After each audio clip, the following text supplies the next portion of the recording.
आदरणीय मोदी जी प्रणाम।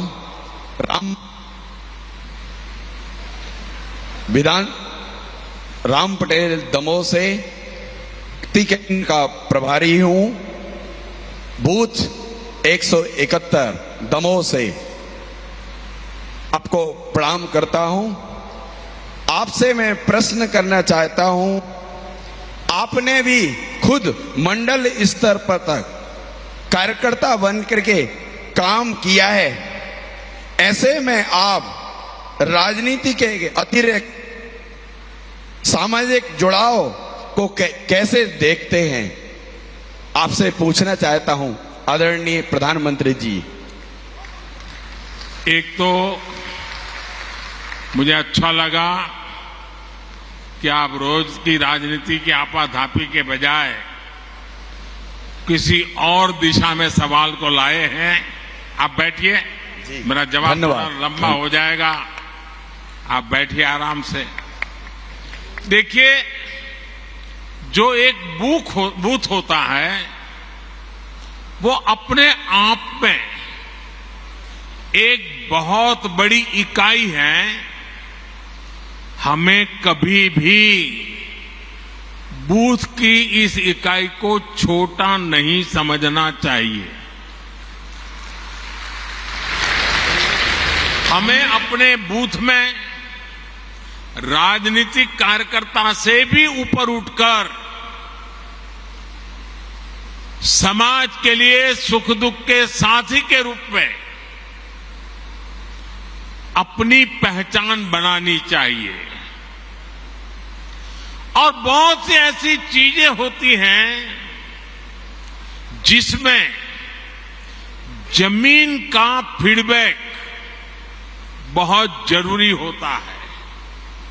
जो बूथ के हमारे साथी हैं वे इसमें बहुत बड़ी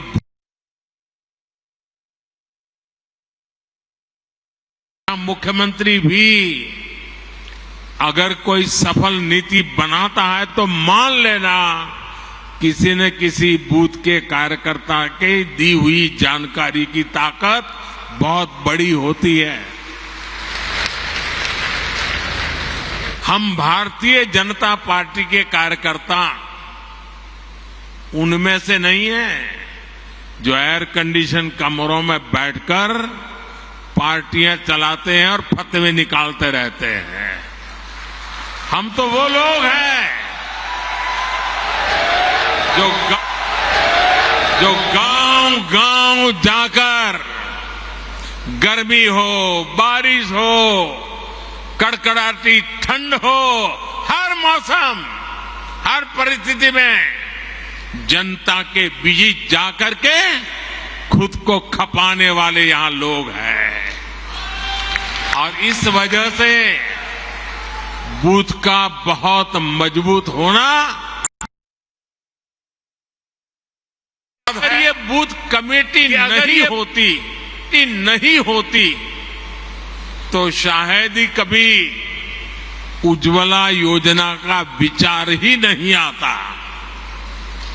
साथियों, ये आपकी निरंतर कोशिश होनी चाहिए, क्योंकि गांव से कार्यकर्ताओं ने मुझे उज्ज्वला गैस योजना के विषय में समझाया।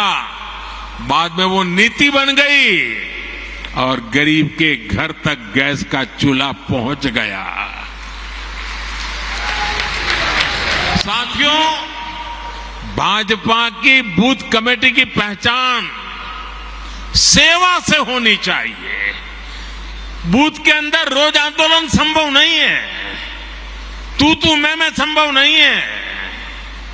और इसके लिए बूथ की भाजपा की पहचान सेवाधारी की होनी चाहिए, सेवा भाव की होनी चाहिए।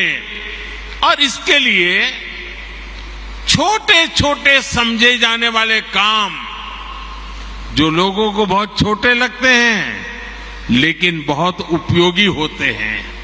अब जैसे गांव में होंगे, किसी पेड़ के नीचे बैठते होंगे, किसी चाय के ठेले के पास जाके बैठते होंगे।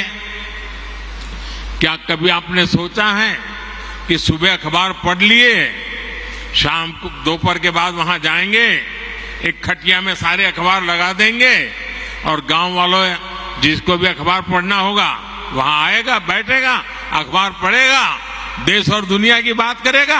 आपने तो अखबार पढ़ लिया था, लेकिन वो अखबार अब पूरे बूथ के लोगों के काम आ रहा है।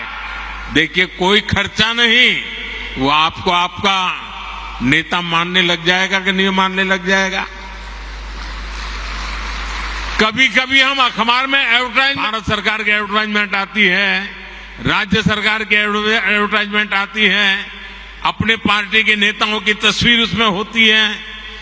क्या हम एक नियम बना सकते हैं कि अपने बूथ के अंदर एक जगह फिक्स करें और अखबार में जो एडवर्टाइजमेंट आई है उसको उस दिन काट करके उसको एक बड़ा बोर्ड बना करके वहां लटका दें।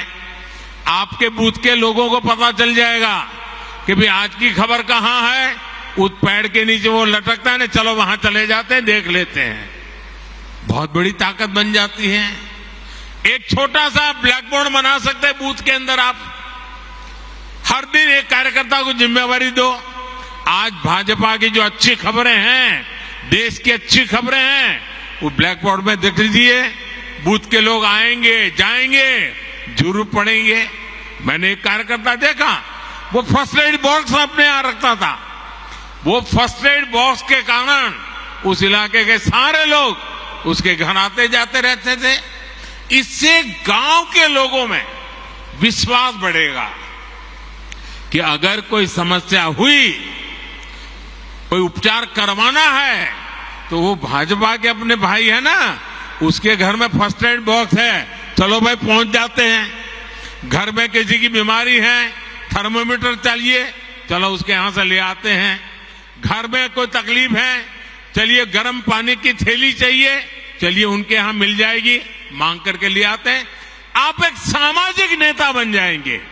देखिए, बूथ के अंदर संघर्ष की जरूरत नहीं होती है, सेवा ही एकमात्र माध्यम होता है। आप अपने अखबार, जैसा मैंने कहा, पढ़ने की व्यवस्था पर जोर दें। कुछ अपने मैगजीन होते हैं, कमल संदेश है, और भी हमारी पार्टी के कई अखबार निकलते हैं। जैसे मैं गुजरात में था, वहां मनोगत नाम का अखबार निकलता था। ये मैगजीन जो आता है, हमने तय करना चाहिए कि भाई चलिए मंडे को ये मैगजीन इस घर में देंगे, फिर दूसरे दिन सुबह जाके मांगेंगे, कल आपने पढ़ लिया होगा, ले लेंगे, दूसरे दिन दूसरे के घर देंगे, फिर 24 घंटे के बाद जाएंगे, फिर वहां से ले लेंगे। हमारा एक कमल संदेश होगा, हमारा एक मैगजीन होगा, तय करेंगे। अगला आने तक घर घर वो घूमता रहेगा, 30-40 घरों में जाएगा, फिर वापस आएगा। आप खुद तो अपने लिए खर्चा करते हैं, पढ़ते हैं, लेकिन वही अगर आप मोहल्ले में पहुंचा देंगे तो फायदा होगा। अब देखिए, गांव में खेती के समय यूरिया खरीदने के लिए गांव वाले निकलते हैं। हर कोई अलग अलग जाता है, हर कोई न कोई व्हीकल करके उठा करके ले आता है। मान लीजिए आपने गांव वालों को इकट्ठा कर दिया, उनका एक व्हाट्सएप ग्रुप बना दिया और आपने उनको कहा, अच्छा भाई देखिए, बताओ किसको कितना यूरिया चाहिए, चलिए 2-4 लोग मेरे साथ, और हम सब मिलकर के पूरा गांव का यूरिया एक ही व्हीकल में ले आए, तो किराया कम हो जाएगा, गांव के लोगों का पैसा बच जाएगा। वो आपको तारीफ करेंगे कि नहीं करेंगे? आपका गौरवगान करेंगे कि नहीं करेंगे? आपका कोई खर्चा हुआ क्या? नहीं हुआ। ऐसे छोटे छोटे काम हमने देखा है कि गांव हो या शहर, अगर कुछ करने की भावना सब में ही होती है, पर अक्सर माध्यम नहीं होता है। लेकिन जैसे ही कोई व्यक्ति माध्यम बन जाता है, नेतृत्व करने लग जाता है, तो सेवा भाव वाले लोग उसके साथ जुड़ ही जाते हैं। भैया, अगर कोई व्यक्ति घर घर जाकर कहता है कि कोई पुरानी किताब है तो मुझे दे दीजिए। आप देखेंगे हर घर से बच्चे आकर खुद अपनी किताब आपको पुरानी दे देंगे। आप जरा घर में उस किताबों को ठीक कर ले बूथ के कार्यकर्ता, और फिर जो गरीब बच्चे हैं उनमें वो किताब बांट दे अपने बूथ में। हर गरीब परिवार के पास किताब पहुंच जाएगी। आप उनको लगेगा अरे मेरे बच्चे पढ़ाई करें, इसकी वो चिंता कर रहा है। जब मैं गुजरात में मुख्यमंत्री था, मणिनगर मेरा विधानसभा क्षेत्र था, तो मैंने आंगनवाड़ी की चिंता करना काम अपने जिम्मे लिया। अपने कार्यकर्ताओं को तैयार किया, भाई आपको आंगनवाड़ी में चक्कर काटना है और क्या करना है, किसी न किसी नए साथी को ले जाओ। अगर खजूर की सीजन है, आंगनवाड़ी में जाकर हर एक बच्चे को 2-2 खजूर खिला दो। अगर बैर की सीजन है, आंगनवाड़ी के बच्चों को जाकर के 2-2 बैर खिला दो। अगर कोई अच्छी टॉफी आ गई है, 2-2 टॉफी जाके, न्यूट्रिशन का प्रॉब्लम भी सॉल्व होगा। उन गरीब परिवारों से भी दोस्ती बन जाएगी। और इस इलाके में कोई जाने या न जाने आप निकलेंगे, हर बच्चा आपको जानता होगा। ये एक बहुत बड़ी ताकत बन जाती है साथियों। इस ताकत पर हमें जोर देना चाहिए, और ये जितना करेंगे, हमें गांव-गांव में, शहर में, कस्बे में जाकर इस तरह से काम करते रहना चाहिए। तब जाकर के हमारे बूथ की ताकत बनती है। जब आप जनता से जुड़े ऐसे छोटे छोटे काम करोगे तो मुझे पक्का विश्वास है पूरे बूथ में कोई परिवार ऐसा नहीं होगा जो आपसे दूरी करेगा, वो आपसे नहीं जुड़ेगा। आपकी पहचान एक भाजपा के कार्यकर्ता से आगे बढ़कर एक समाज सेवक की तरह बने, इसके लिए बूथ के अंदर लगातार काम करना चाहिए। और यहां से आप बूथों में जाने वाले हो, अलग अलग बूथ में रहने वाले हो, वहां जरूर जाकर के इन चीजों का प्रयोग कीजिए। आप देखना, आपकी तरफ देखने का, आपके बूथ के कार्यकर्ताओं की तरफ देखने का पूरा दृष्टिकोण बदल जाएगा।